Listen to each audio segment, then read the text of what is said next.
دا یو ورو سوال کړی دی چې یو سړی ته دعوت درکړي د روټۍ او د هغه په مال کې حلال ومي او حرام ومي، نو آیا د داسې کس خواله تله او د ده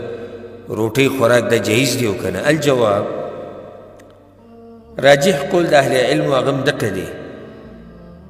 چې د چا په مال کې اختلاط وي د حرام هم او د حلال هم، یعنی څه مال حرام دی او څه حلال دی، نو په دې کې څه حرج نشتی چې ته د هغه سره څه معامله وکړي